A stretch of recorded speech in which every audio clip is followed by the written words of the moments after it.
czajnikowy.pl. Dziś chciałbym się zająć kawą, a właściwie podróbką kawy. Zaproszę do tego Adama, ale na razie go tu nie ma, ponieważ ja mu przygotuję niespodziankę. Zrobię dla niego kawy zbożowe. Może zauważyliście, ale bariści tak nie za bardzo lubią kawy zbożowe. Zapytani o kawę zbożową w ogóle mówią, że to nie powinno być nazywane kawą. No i siłą rzeczy nie ma to nic wspólnego z kawą, ponieważ są to zboża. Nie tylko zboża, są to różne rzeczy, które są upalone, rozdrobnione i no, najczęściej ugotowane. W każdym razie ma to przypominać kawę. Skąd się to wzięło? Już w XVIII wieku zaczęło być modne rozmnażanie kawy. Kawa była droga. Pijała szlachta, ale pospólstwo także chciało kawy, zwłaszcza raz zasmakowawszy tego pobudzenia i tego smaku, domagali się jej, ale nie było ich stać, więc brali cokolwiek i parzyli, mielili i mieszali z kawą. Czasem w takiej proporcji, że kawy było tam tylko troszeczkę dla bardzo intensywnego w kawie aromatu. Reszta to był jakiś właśnie wypełniacz. A doszło później do tego, że stosowano sam ten wypełniacz, czyli samo jakieś właśnie prażone ziarno. I to ziarno miało na celu udawać kawę. Właśnie przez to, że było podprażone, zmielone, dawało napar, który wizualnie przypominał kawę. Zwróćmy uwagę na to, że w ogóle nie ma kofeiny, w ogóle nie ma zapachu kawy, w ogóle nie ma smaku kawy. Jedyne co, to po prostu wygląda jak kawa i może być stosowane jak kawa, bo można dodać cukru, śmietanki, czy można z tego zrobić te wszystkie kawowe napoje, jakieś espresso na przykład, albo jakieś cappuccino. No trzeba będzie zapytać Adama, jak przyjdzie, ale postaramy się to zaparzyć zgodnie z zaleceniami producenta. Robimy, ponieważ chwilkę to potrwa. Zaczynamy od kawy żołędziowej. Opowiem Wam o niej zaraz troszeczkę więcej. Ona będzie parzona, więc zaczniemy parzyć. Ja zaparzę to tutaj w szklanym dzbanku, potem przecedzimy przez sitko. Zresztą wszystko będziemy przecedzać przez sitko. Łyżka na szklankę, więc bierzemy taką nawierkę. Myślę, że to jest taka optymalna ilość. Wrzątek mamy tutaj, więc uwaga. I to będzie już połowa. Chyba tak. Gorąca butelka. Może tyle. I to się teraz parzy. Tymczasem my będziemy gotować następną kawę, ponieważ tutaj trzeba ugotować. Będzie to kawa już typowo zbożowa, chociaż mamy też jeszcze korzenną, można by powiedzieć. Również łyżka, również teraz wrzątek, żeby to wszystko szybciej poszło.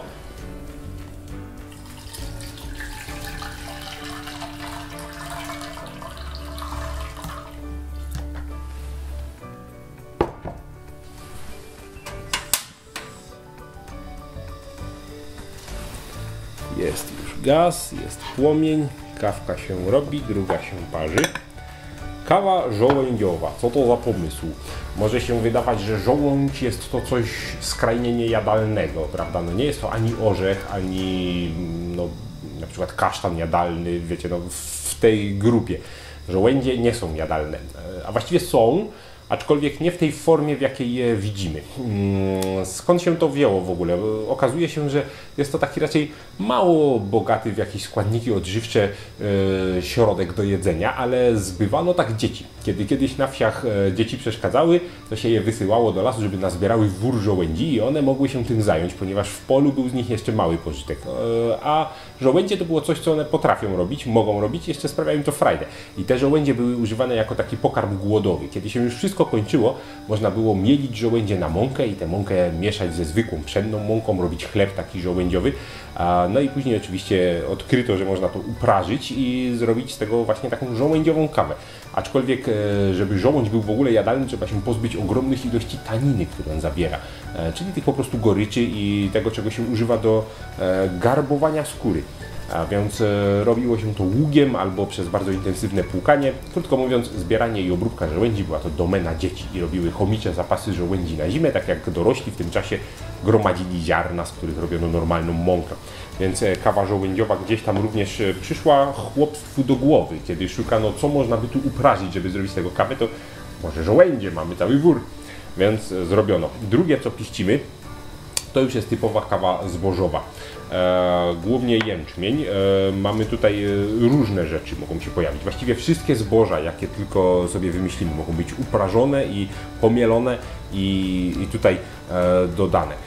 Więc może być żyto, może być też pszenica, może być właśnie jęczmień, którego często tutaj mamy dużo. Zawsze się pojawia też cykoria, która no, z jakichś przyczyn jej korzeń podprażony przywodził na myśl właśnie aromat kawy i jest również dodawany.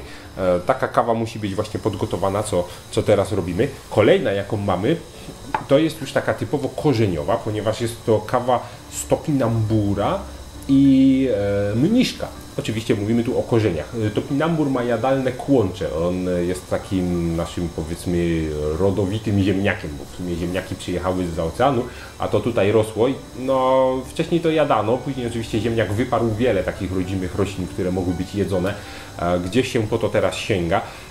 No i takie kłącze uprażone, zmielone również może służyć jako kawa. Dodatek korzenia mniszka, czyli takiego typowego mlecza, również tworzy taką kompozycję w całości, jaką sobie tutaj wymyślono. Ostatnia kawusia, jaką mamy, to jest taka typowa rozpuszczalna, popularna kawa, która nie wymaga ani gotowania, ani właśnie naparzania, tylko po prostu zalania i rozmieszania.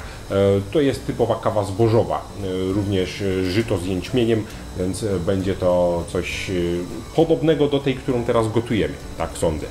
Piścimy zatem i czekamy na Adama. Kawusia ugotowana, wyłączamy i przecedzamy. Tutaj nasza żołędziowa ciągle się parzy, bo to jeszcze nie jest właściwy czas.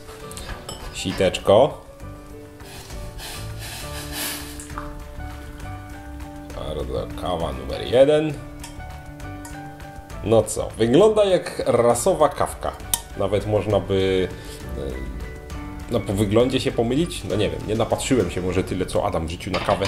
Myślę, że on się nie nabierze. Tak czy inaczej, pierwsza jest, ja idę po więcej wrzątku i opłukać garnek. Startujemy z następnym. Garnek jest, wrzątek jest. Koniecznie szmatka, bo parzy.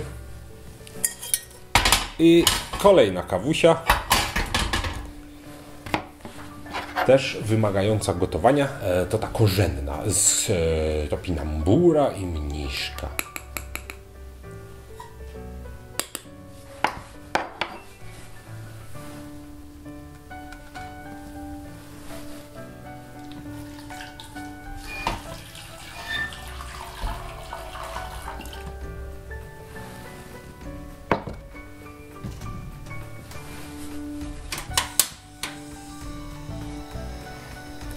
Gotujemy, a żołędzie ciągle się parzą.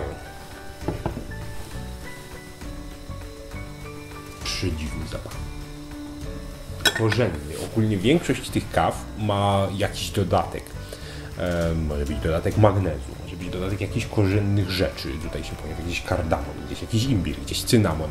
Jest to już taka kompozycja gotowa do wypicia, taka sugerowana. No, można samemu dodawać, a jak się okazuje, dość trudno znaleźć naprawdę czystą kawę, bez żadnych dodatków.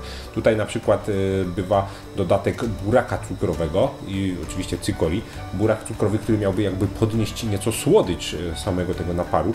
Zobaczymy, czy to będzie w smaku wyczuwalne. Tymczasem czekamy na kolejny, no w sumie odwar, a nie napar. Ostatnia kawusia, jaka nam została, to rozpuszczalna kawusia. To będzie najprostsze, ponieważ zrobimy to od razu już w tym kubeczku.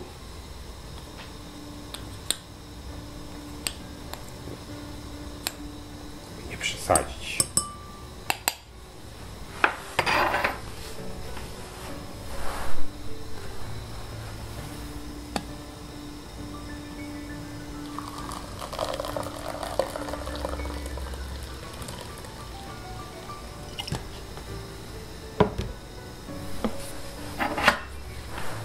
Mieszamy nabiereczką, która pod ręką jest, nie ma to większego znaczenia, ponieważ kawa łatwo się rozpuszcza, nie trzeba tutaj nie wiadomo jak jej intensywnie wspomagać. O, No, zapach dzieciństwa. Dlaczego tak mówię? Ponieważ dzisiaj nie musimy już sobie oszukiwać kawy, nie musimy jej rozmnażać. To stać nas na kawę, już każdego stać. Są tańsze, droższe, ale to nie jest tak, że jest to ciągle jakieś bardzo luksusowe dobro. Więc taka kawa zbożowa została zepchnięta już gdzieś indziej, w obszar, gdzie znajdują się osoby unikające kofeiny, gdzie są tacy, którzy piją to dla zdrowia i gdzie są dzieci, ponieważ rodzice piją kawę, dzieciom odmawiają. Za to dzieci bardzo chcą naśladować rodziców. No i pojawia się kawa zbożowa. Można zrobić dla dzieci, posłodzić, dodać mleczka i dzieci też myślą, że mają kawę. Przynajmniej ja, gdy byłem malutki, to pamiętam, że tak robiłem, że chciałem się przyłączyć do tego podwieczorku z kawką, więc dostawałem kawę zbożową i też mogłem udawać, że mam kawę jak dorośli. Myślę, że sporo dzieci pija. No, zresztą pytamy Was w tym miejscu, czy Wy macie takie wspomnienia, czy może znacie dzieci, które to pijają? Piszcie do nas. Tymczasem ostatnia kawa, a właściwie przedostatnia, bo ostatnia jest tutaj, zaraz też będzie, jak tak patrzę na czasomierz, możemy przystąpić do przecedzenia. Tylko żebym ja tutaj nie poplątał, zrobimy mały porządek. Tu mamy tę rozpuszczalną, to jest ostatnia, to jest ta druga, ta się gotuje, a tutaj jest żołędziowa, czyli ta pierwsza. Przecedzimy, opłuczemy sitko i akurat będzie pora chyba na ostatnią.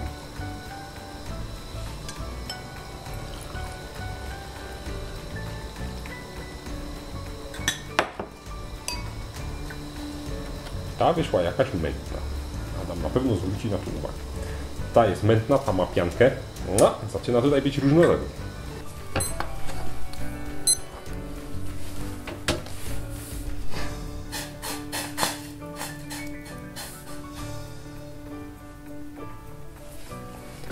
Specyficzny zapach. Nie wiem, jak pachnie ważony mniszek lekarski i taki nabór. No ewidentnie tak, ale trudno mi to z czymś skojarzyć.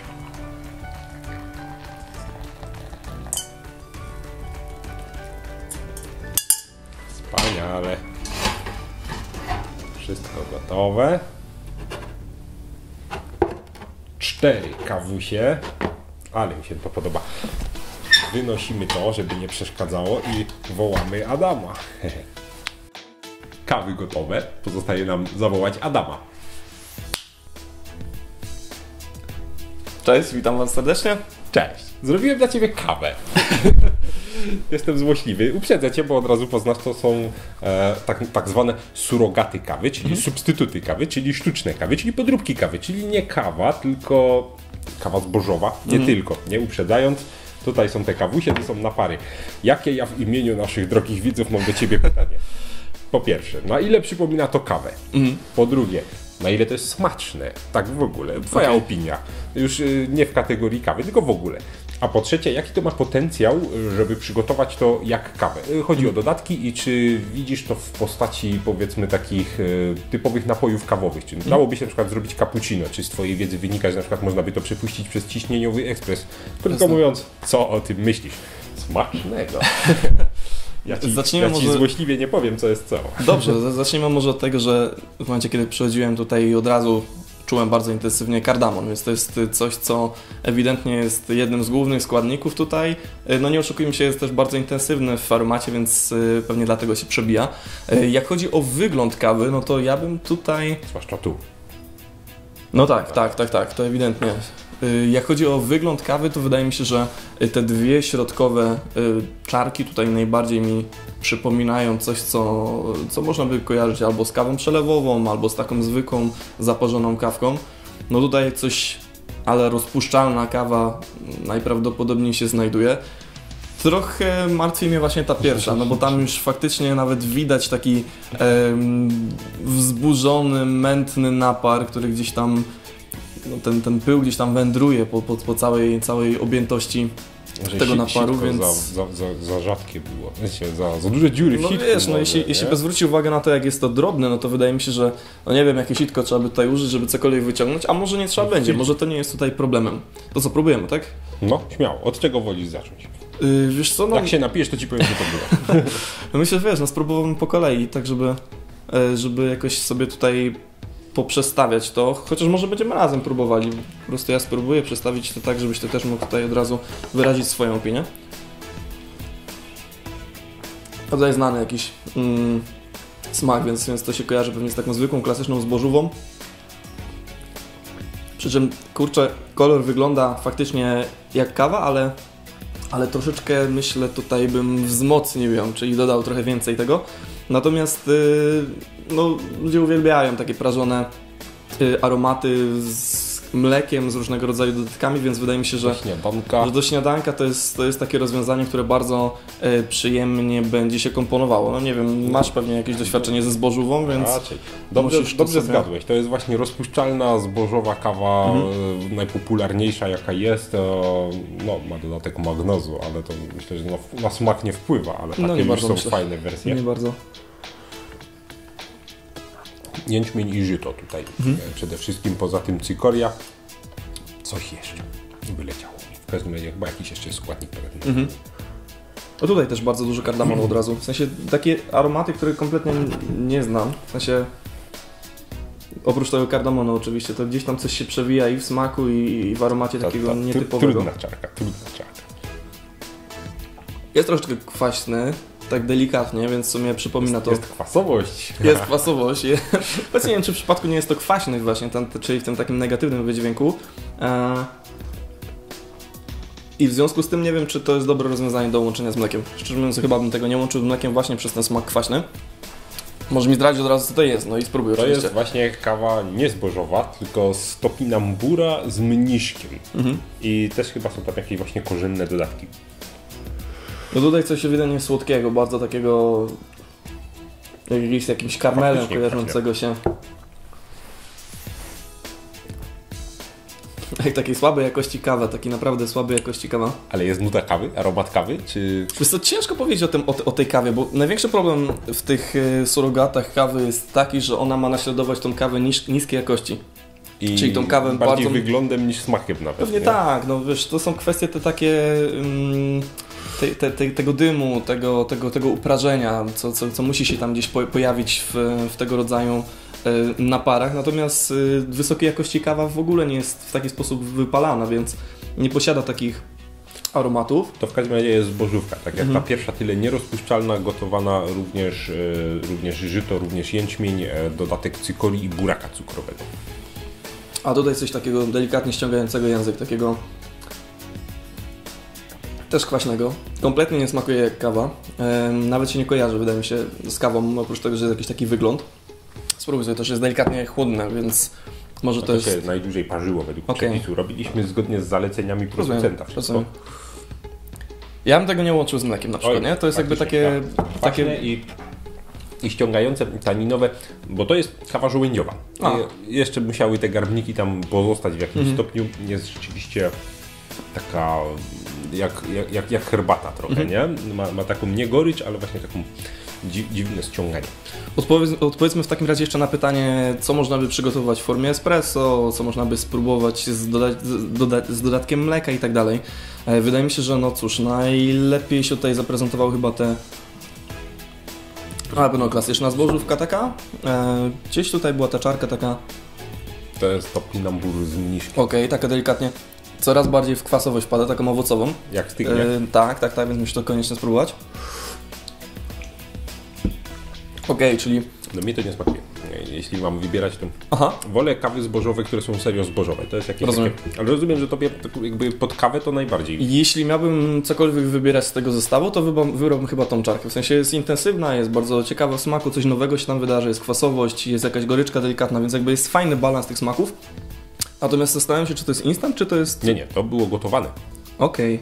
No to w takim razie podejrzewam, że to jest rozwiązanie, które można by zrobić w formie espresso, postarać się. Może spróbujemy kiedyś zrobić taki test.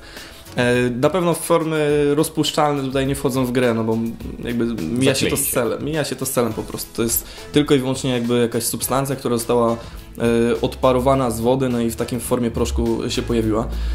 Jak chodzi o takie rozwiązanie typu dodatek mleka i to mleka spienionego, wydaje mi się, że można dodać do każdej. W momencie, kiedy zalejemy to dużą ilością mleka i dużą ilością cukru, to wszystko będzie smakowało jak cappuccino. Zresztą robiliśmy też testy z matchą, więc możecie to też zobaczyć na kanale. I z rooibosem nawet. I z rooibosem nawet, więc no faktycznie jest dużo możliwości. Natomiast jak chodzi o taki potencjał naśladowania kawy, szczerze mówiąc, ja bym się skłonił ku tej czarce ze względu na to, że jest ciekawa w smaku i sama w sobie przyciąga. Natomiast jak chodzi o połączenie z mlekiem, no to właśnie ta kawa rozpuszczalna zbożowa, no i kawa nierozpuszczalna zbożowa.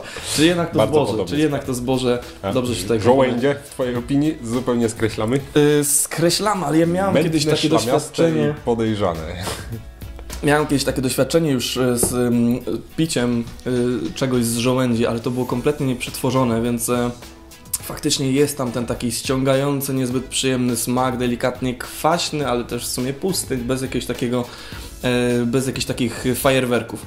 Także jeśli miałem wybrać faworyta i taką czareczkę, którą sobie tutaj będę popijał, to myślę, że będzie to rozwiązanie. Jeśli o mnie chodzi, to ja jednak standardowo, nudno, klasycznie, smak dzieciństwa, kawusia zbożowa, rozpuszczalna. Jestem Ci bardzo wdzięczny, że mogłem wziąć udział w tym eksperymencie, bo od dłuższego czasu chciałem spróbować i sprawdzić, jak to się w takim zestawieniu w rzeczywistości ukaże, więc to jest jakby ukłon z mojej strony. Dziękuję. Ja również dziękuję za profesjonalną opinię i o to, że się nie zaraziłeś do czegoś, co w sumie kawą nie jest, no i jest to takie pogardzane troszeczkę. Bardziej myślę ma to, no nie jest to kawą, ale myślę, że bardziej ma to naśladować właśnie niskiej jakości kawę, taką, która jest dostępna w sklepie w niskiej cenie, niż jakąś taką wysokojakościową, no ale to takie jest jakby jej zadanie tak naprawdę, nie? Więc jakby nie ma się tutaj co oszukiwać, że nie będzie to strzałów właśnie w tę najlepszą jakość. Także myślę, że ja się skłaniam tutaj. Co Wy o tym myślicie? Czy znacie te kawy? Próbowaliście ich? Czy może pijacie jeszcze inne? Bo to nie wyczerpaliśmy szerokiego tematu substytutów kawy. Ciekawi jesteśmy, jakie są Wasze opinie. Piszcie do nas i do zobaczenia na czajnikowy.pl.